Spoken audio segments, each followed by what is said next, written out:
버트런드 러셀의 서양 철학사.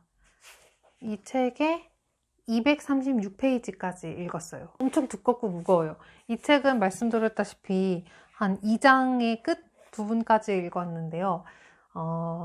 이 책에 담긴 내용이 굉장히 방대하고 기원전 4000년 전인 이집트 문명부터 설명을 전개하기 때문에 제가 핵심적인 제가 이해한 그리고 알고 넘어가야 하는 부분만 말씀드리도록 하겠습니다. 저는 버트런드 러셀을 정말 좋아하고 책이 저희 집에 3권 정도 있어요. 자유로 가는 길, 나는 왜 기독교인이 아닌가, 행복의 정복. 그 중에서도 이 행복의 정복은 제가 20대 초반에 읽고 인권을 공부하게 된 계기가 된 책이기도 하거든요. 인권에 원래 관심이 많았지만 그걸 더 증폭시켜준 책이에요. 왜냐하면 제가 인권을 공부하게 된 이유는 제 행복을 어떻게 하면 달성할 수 있을까를 고민했기 때문이거든요. 여기에 그래서 여러 페이지에 이렇게 네이클로바만 찾으면 다 이 책에 모아놓고 있어요. 고맙잖아요, 이 책이. 아무튼 이 책은 고대부터 19세기까지 수많은 철학자들, 특히 서양 철학자들에 집중해서 그들의 사상을 해석하고 러셀 나름대로 비판하는 책입니다. 철학과 과학은 본래 분리되지 않은 상태로 6세기 초에 함께 나타났다고 러셀은 말합니다. 이 시기에 그리스의 과학과 철학 그리고 수학이 형성되었는데요.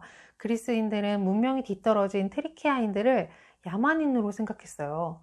트리키아인들은 풍작신이라고 해서 바쿠스를 모셨는데 트리키아인들이 맥주 만드는 걸 발견했을 때 술에 취한 상태를 신성하게 여기고 그 영예를 바쿠스한테 돌렸습니다. 그들이 포도나무 재배하는 법을 알게 되고 나서 포도주를 마시게 되었는데요. 그러자 바쿠스는 취한 상태를 그들은 되게 신성한 상태라고 생각했거든요. 그래서 바쿠스는 더욱 신성한 존재가 되었고 한편으로는 풍작신보다는 포도주가 만들어내는 취향 상태를 더욱 경외하게 되고 술의 신으로까지 그들이 바쿠스를 추앙했어요. 우리에게는 술의 신이라고도 많이 알려져 있죠. 그리스에서는 디오니소스라고 부르는 신이고요. 로마 시대 때는 바쿠스라고 불렸어요. 한편으로 문명이 급속하게 발달했었던 그리스인들에게는 원시성을 그리워하면서 본능에 충실한 삶을 갈망하는 사람들이 생겨나게 됐어요.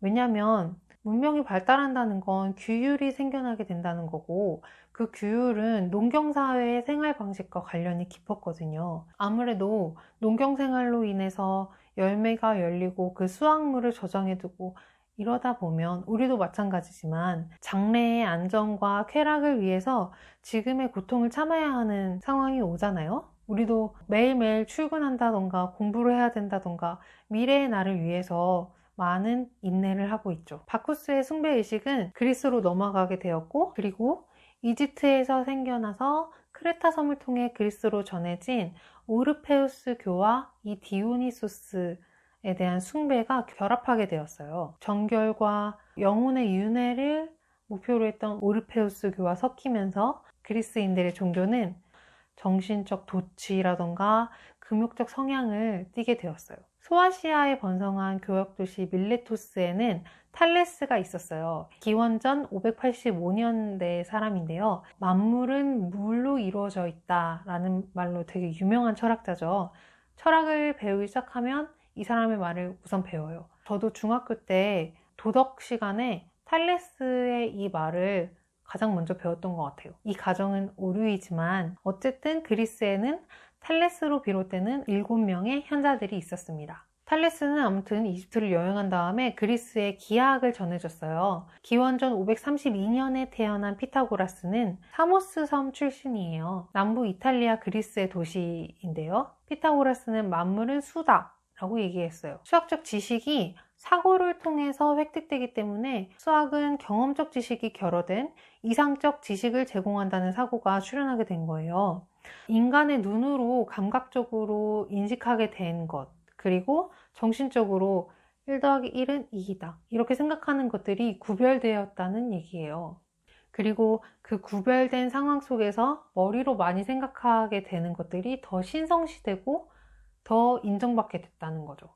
그래서 수학자의 이상에 더 가까워지려는 방법을 더욱더 찾게 되었고 그것은 앞으로 얘기 드릴 형이상학이나 인식론적 기반 자체를 계속 공고하게 지켜나갔고 많은 오류가 되는 근원으로 작용했습니다. 기하학은 철학이나 과학에 많은 영향을 줬어요. 이러한 과정 속에서 자명한 공리를 인지하고 연역을 사용해 현실 세계에 관한 정리들을 발견하는 방법, 즉 연역법이 그리스인들로부터 발전하게 되었어요. 이 책의 저자인 러셀은 수학이 초감각적인 지성계에 대한 믿음, 영원과 정확한 진리에 대한 믿음을 발생시킨 주요 원천이 되었다고 생각하고 있어요. 이렇게 많은 생각들, 그리고 철학들, 종교적 행위들이 합리를 추구하게 되면서 합리주의 성향의 종교는 피타고라스 이후에, 특히 플라톤 이후부터 철저하게 수학과 수학적 방법의 지배를 받게 되었습니다. 수학과 신학의 결합은